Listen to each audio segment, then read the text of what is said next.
আসসালামু আলাইকুম প্রিয় শ্রোতাগণ, আজ আমি আপনাদের সামনে একটি গুরুত্বপূর্ণ বিষয় নিয়ে কথা বলতে চাই।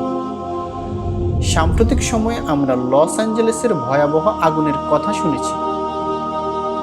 প্রকৃতির এই ধ্বংসযজ্ঞ আমাদের একটি বড় শিক্ষা দেয়। এটি কেবল একটি ঘটনা নয়, বরং আমাদের জন্য আল্লাহর পক্ষ থেকে একটি সতর্কবার্তা হতে পারে। কোরআন এবং হাদিসে কিয়ামতের আগে যে নিদর্শনগুলোর কথা বলা হয়েছে, সেই প্রেক্ষাপটে এই আগুনের ঘটনার গুরুত্ব নিয়ে আমরা আলোচনা করব। প্রিয় ভাই ও বোনেরা, সহিহ মুসলিমের এক হাদিসে রাসূল সাল্লাল্লাহু আলাইহি ওয়াসাল্লাম বলেছেন, কিয়ামতের পূর্বে ইয়েমেন থেকে এক আগুন বের হবে, যা মানুষকে সমবেত করবে এবং তাদের সামনের দিকে নিয়ে যাবে। এই হাদিসে বর্ণিত আগুনের কথা কেবল একটি ভবিষ্যৎবাণী নয়, বরং এটি আমাদের জন্য একটি চিন্তার বিষয়।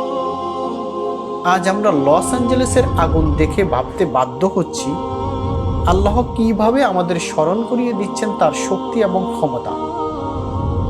আল্লাহ তাআলা কুরআনে বলেছেন, আল্লাযী জাআলা লাকুম মিনাশ শাজারিল আখদারি নারান ফাইযা আনতুম মিনহু তুকিদুন। তিনিই তোমাদের জন্য সবুজ বৃক্ষ থেকে আগুন সৃষ্টি করেন, ফলে তোমরা তা দিয়ে প্রজ্বলন করো। এ আয়াতে বোঝা যায়, আগুনের সৃষ্টি এবং নিয়ন্ত্রণ আল্লাহর হাতে।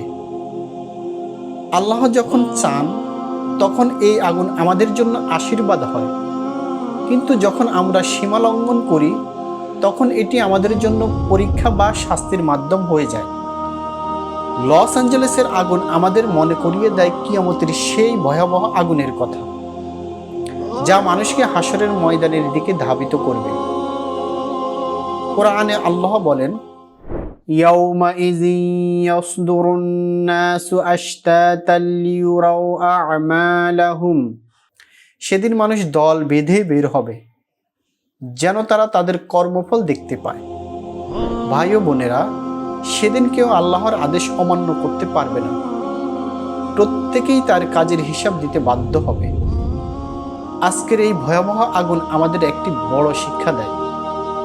আমাদের উচিত দুনিয়ার জীবনকে আখিরাতের প্রস্তুতির জন্য ব্যবহার করা। কোরআনে আল্লাহ বলেছেন, وَلَنَبْلُوَنَّكُمْ بِشَيْءٍ مِّنَ الْخَوْفِ وَالْجُوعِ وَنَقْصٍ مِّنَ الْأَمْوَالِ وَالْأَنفُسِ وَالثَّمَرَاتِ وَبَشِّرِ الصَّابِرِينَ। আমি অবশ্যই তোমাদের পরীক্ষা করব সামান্য ভয়, ক্ষুধা এবং জান, মাল ও ফল ফসলের ক্ষতির মাধ্যমে।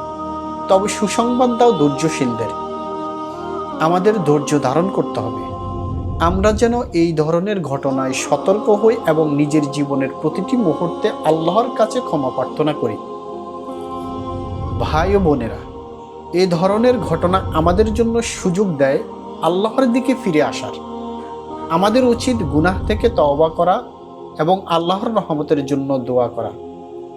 কোরআনে আল্লাহ বলেছেন, ইয়া আইয়ুহাল্লাযীনা আমানু ইসবিরু ওয়া সাবিরু ওয়া রাবিতু ওয়াত্তাকুল্লাহা লাআল্লাকুম তুফলিহুন।